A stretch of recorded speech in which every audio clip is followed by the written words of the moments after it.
Check it out. My homie, man. Frankie Lucky Dog. Lucky Dog. Frankie Louisiana. Lucky Dog. Frankie the Lucky Dog. Frankie the Lucky Dog. Frank with me is turned right now. Shout out to my dog Frank on the East Coast. I see you, my nigga. Stay tuned. Wow, who checking in with the Lucky Dog today? AJ on the track checking in with my boy Frankie the Lucky Dog.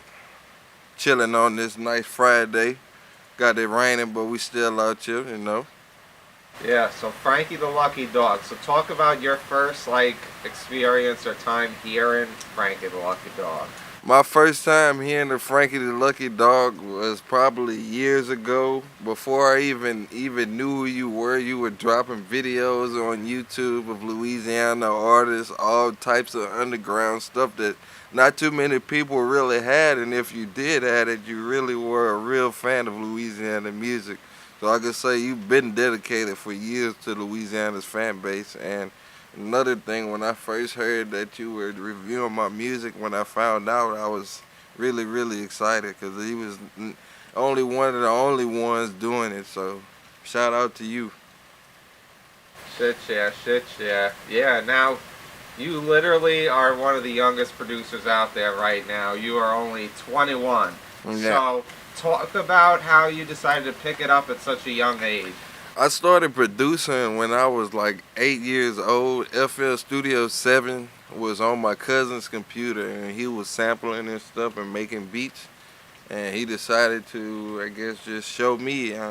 He showed me, and I liked it. Once he showed me, I got on his computer and just started making all types of beats. And one thing went from there. I ended up downloading and getting my own computer and keyboard, and it just went from there. I've been making beats since then, and people started to like it. It started to it started to spread. It first started Louisiana. It started, I would give my beats to just my friends, my friends at school or someone that I knew. But then I started learning how to find artists and stuff, and find people who actually rap that could use my beats and do something good with them. So that's how I ended up finding all types of artists like Benjamin Rax and Kel 1000 and Sherwood Marty, NBA Youngboy. I started to put my music out there more, and it started to just expand.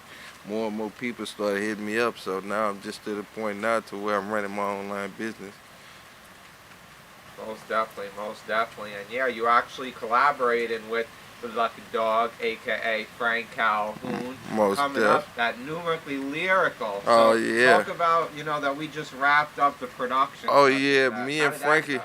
Me and Frankie just made some good collections. We got good chemistry in the lab. He came to me and he was like, AJ, man, I need you to do this track.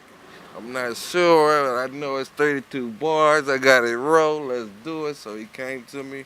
We ended up working. I wasn't sure if I was going to be able to do the beat at first. I was kind of like, let me see if I'm going to be able to do it.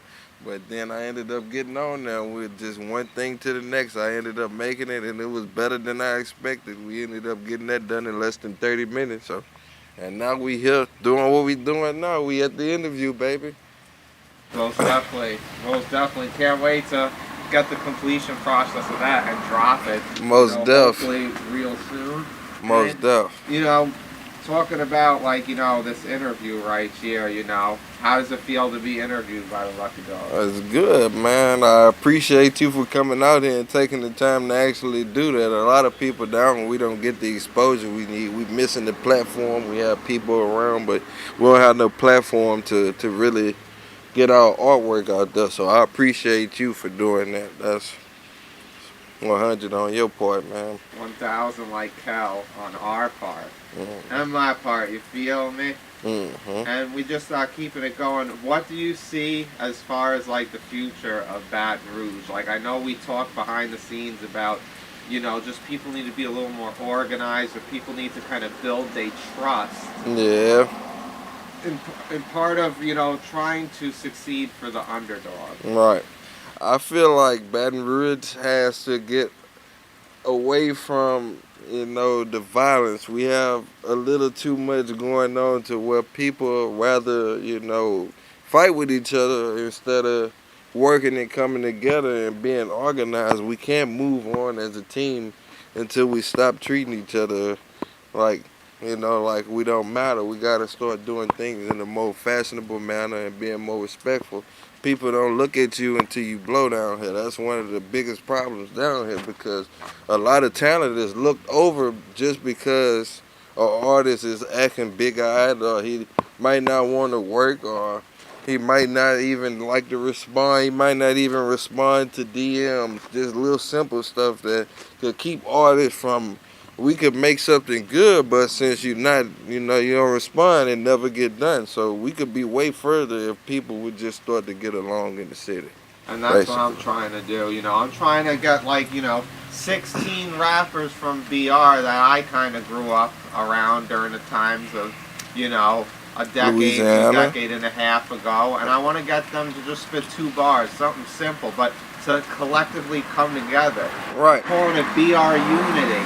Could you imagine if that got created? What would that do for BR? BR needs that, because a lot of our music is getting took right now. If you look at different record labels like Atlantic Records, you got Cardi B, who just dropped a song called It's Up.